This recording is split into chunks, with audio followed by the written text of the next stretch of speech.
Welcome back to the channel. Guys, Lily is my French bulldog. She's here with me today. We are upset over Nintendo's price hikes. Right, Mama? Right? She's my little dog, but she gets all the attention in the world. She's just as upset, right? You're upset? Prices are too damn high from Nintendo. Now I'm going to put her down because we're going to talk about this. I'm pissed, and I'm sure everybody else is too. Let's take a look at what's going on. Nintendo has been doing this whole switch to bullshit of, hey, we're going to do game key cards. Now, I'm going to admit, I'm going to grab I have Street Fighter. It's a game key card. Street Fighter 6. I don't know why it's like blocking. There it is. Street Fighter 6. It's a game key card. I have Yakuza 0 game key card. I have a lot of games that are game key cards. I don't know what to say. This is ridiculous.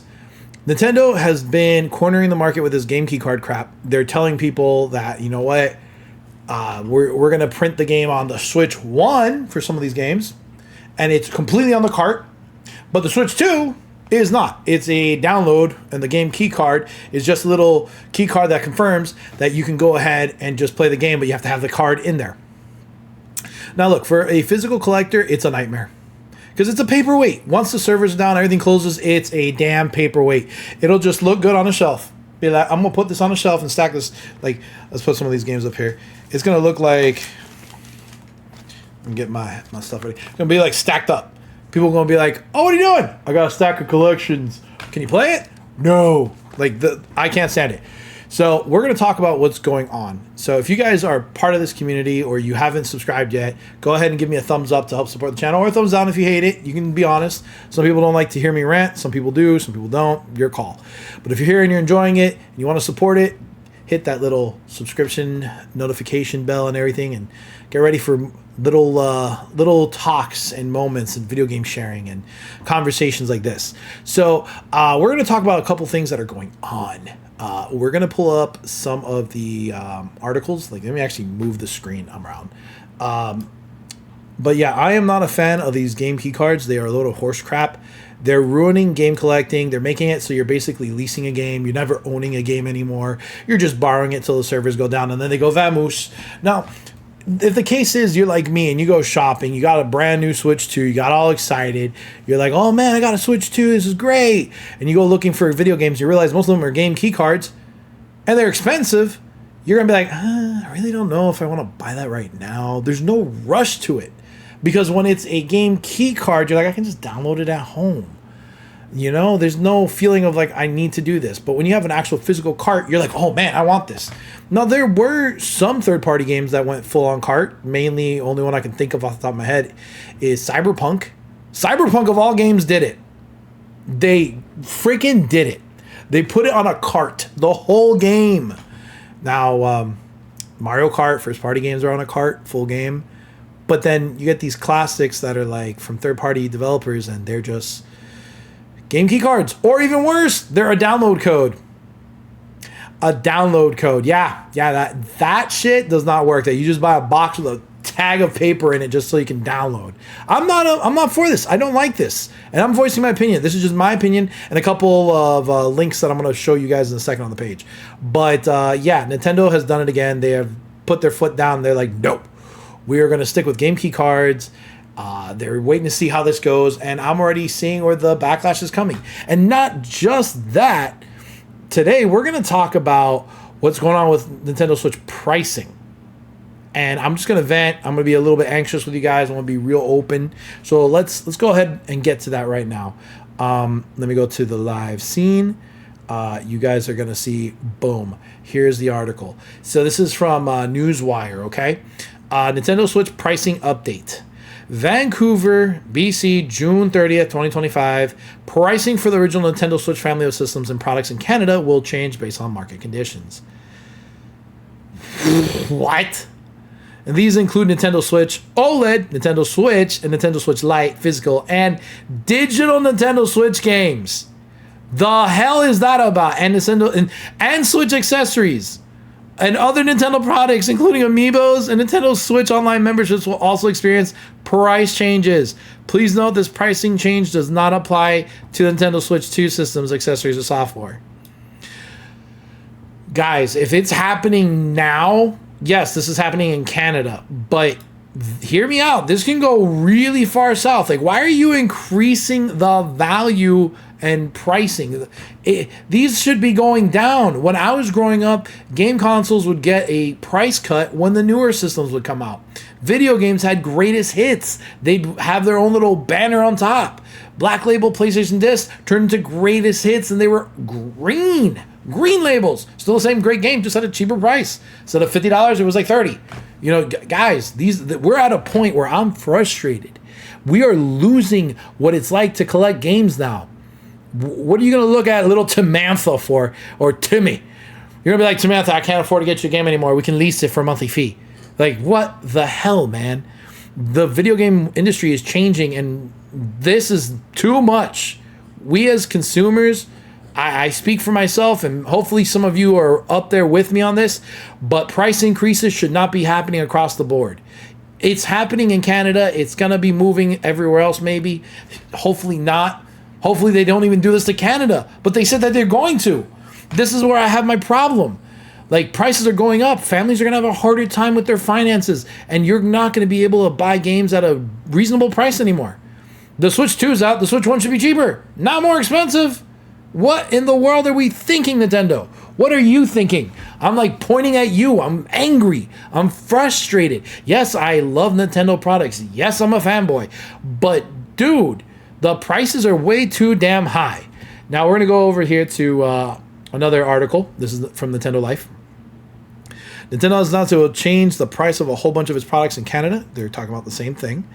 Now, here's some of the stuff that, well, we already talked about it.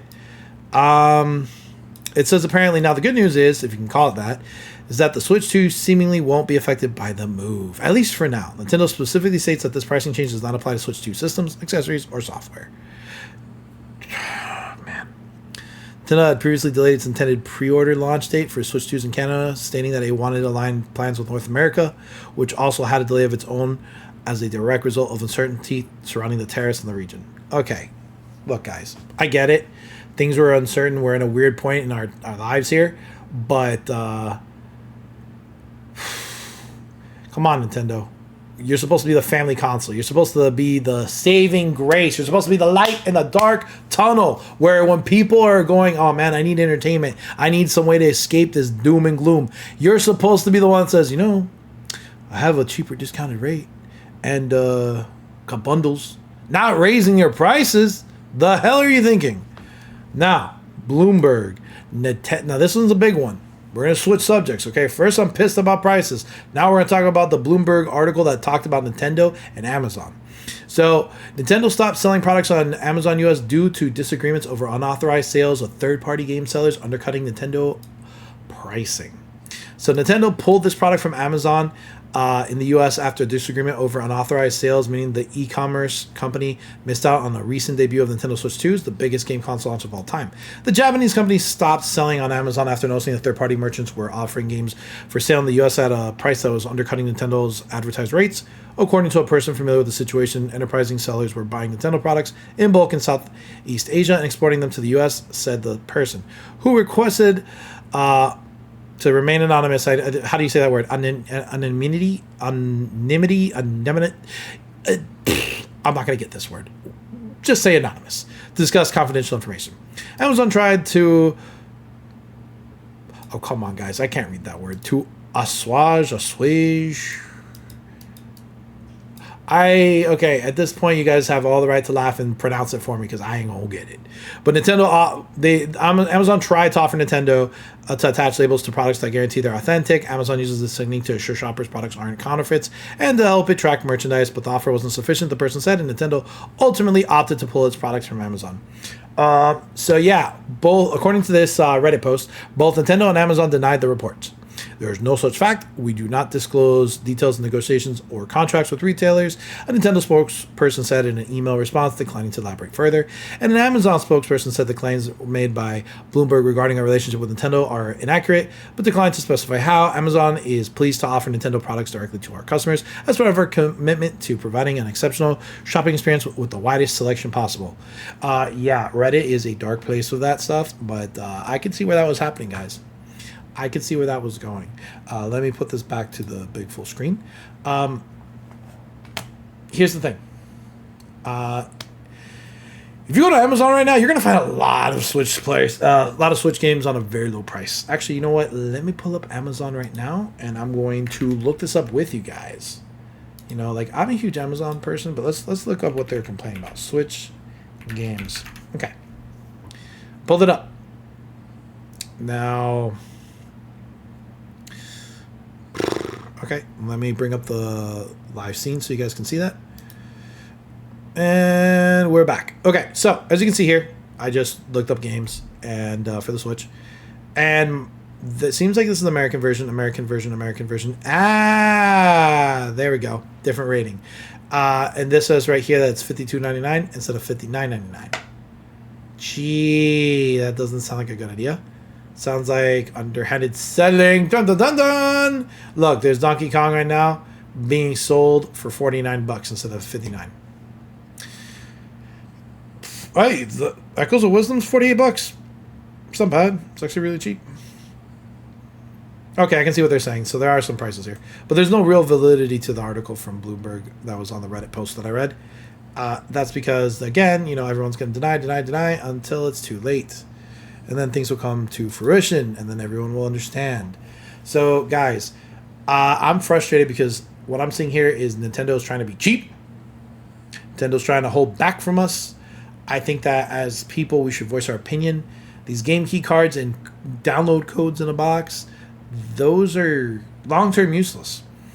If we continue to pay online, to pay online and to buy these like key cards, I mean, I bought them. I'm a hypocrite, but if we keep supporting it, we're gonna keep seeing how this is gonna go. You know, like right now, Canada's looking at a price hike for older games. I don't know what's gonna happen with us in America. God forbid the prices go up. But my issue is with Nintendo being all over the place. Like the Bloomberg article, they denied it. Okay, it's not that credible, but it's news breaking and happening. The whole Switch price update, that's absurd for Canada. I am so sorry you guys are going through that. But what's really, really irking me is the lack of physical games. Everybody here is frustrated with the lack of physical games. Maybe it's because the cost for each cart's expensive. Maybe it's the fact that it's easier to download a full game than put it on the cart. Maybe the games are too big for the cart. I mean, that could be it. But, sorry guys, I'm tired. That was also something that Cyberpunk did. They put a whole game onto a freaking small cart. They were able to do it. So why can't the other companies do it? They can, I bet. You know, the point is, I just wanted to vent this out, guys. I just wanted to talk about some of the stuff that's hitting the news that I'm seeing. I'm just like you guys. I'm nothing special. I'm not some journalist. I'm just a guy who cares about video games, wants to share something with the world, and just kind of share this news. You know, talk to me. Comment down below. Let me know I'm not the only person out there that's this angry over those game key cards. Because, like, right now, I'm going to tell you real honestly, people ask me, should I get the Switch 2? I'm like, you can just stick to the Switch 1. It's no big difference other than faster load times and can hold better graphically demanding games to it. And some of these games are not even getting any updates at all. Like, I guarantee Nintendo, if you were to say $10 to pay additional to what you already own to get better frame rate, people would do it. They'd be like, you know what, sign me up. Here's my money. They'd be like, you know what, take the money. You know, they're gonna want this. They're gonna want to invest in you more. But when you just take something like Sonic, I mean, seriously, Sonic the Hedgehog, and you make it its own entity of a game key card, or Raidu, that just came out. On the Switch 1 model, it is on the cart. On the Switch 2, it is a game key card. There's nothing more frustrating than being a consumer and being this upset as well. Like I said, I just wanted to share these thoughts with you guys. I want to see what you guys think. Tell me down below, how do you feel about Nintendo and what they're doing? How do you feel about this weird news that I'm sharing? And above all else, guys, you know, just take care of yourselves. Be careful with these prices. Be careful if you buy anything online that's from a third party, because Nintendo's still bricking consoles, guys. Oh, that's another thing. Oh, let me look that up, actually. I was about to stop talking, but guess what? I just remembered this. All right. This one really surprised me today. Let me look this up. This is going to throw you off. Where is it? All right. This is an article I found on GameRant. All right, let's see. Let me see if I can find a better... I have the GameRant article, but I'm trying to find another one for you guys. All right. Now Dexerto. Okay. Let's go to Dexerto, and I'll load this up for you guys real quick. Okay, so Nintendo faces legal action over ability to work brick Switch 2s whenever they want. So Brazil Consumer Watchdog is challenging Nintendo over the EULA terms that allow the company to ban consoles from online services. So yeah, basically they're suing for bricking consoles. In June 25th, press release, Procon SP, the Sao Paulo branch of Brazil's Consumer Protection and Defense Program, requested changes to Nintendo's end-user agreement, calling certain clauses abusive under Brazilian law. The main concern is Nintendo's ability to permanently restrict access to services like the eShop and online play if they believe someone has violated terms, including by using unauthorized accessories or pirated software. This is also known as bricking.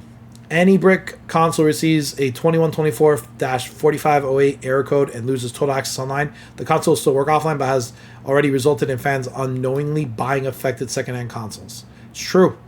So they said that canceling subscriptions or services without explanation violates consumer protection rules. Nintendo has no formal legal presence in Brazil, forcing the agency to contact the company's U.S. headquarters just to open talks. Nintendo has appointed a local law firm to handle the matter, but only for this specific case. The existence of representation in Brazil should be one of the criteria for purchasing decisions, and this is what's going on. So yeah, Brazil's challenging. They're challenging Nintendo. I am 100% applauding the fact that I think that like there are situations, I get it. You shouldn't be modding your console if you're going to be warned in advance. Like Nintendo warned us. Nintendo told us, no, don't modify, don't do it. But people did it. But also, what if you back up your own games because you're concerned about losing your game? What if you are that person that backed it up and you own the game, you bought it, but you backed it up? Should you really have the right to change and modify?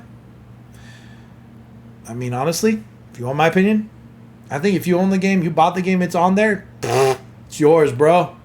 Nintendo has a problem with it. Like, I think that at this point we're coming to a point where we're seeing prices increase, inability for a company to take care of its actual consumers, and lack of transparency, because now everybody's throwing a fit. Everybody's upset. But again, this is just me sharing my opinion. This is me talking about something that I think is important.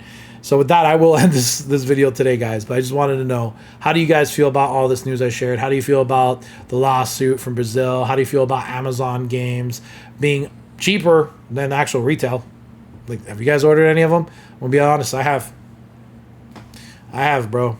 I'll order a game cheaper on Amazon if I find it. And what are your thoughts about Nintendo's price hikes specifically? Comment down below. Let me know. Let's have a discussion. And I'll see you guys on the next video. And also, don't forget, fist bump. I'll see you guys another day.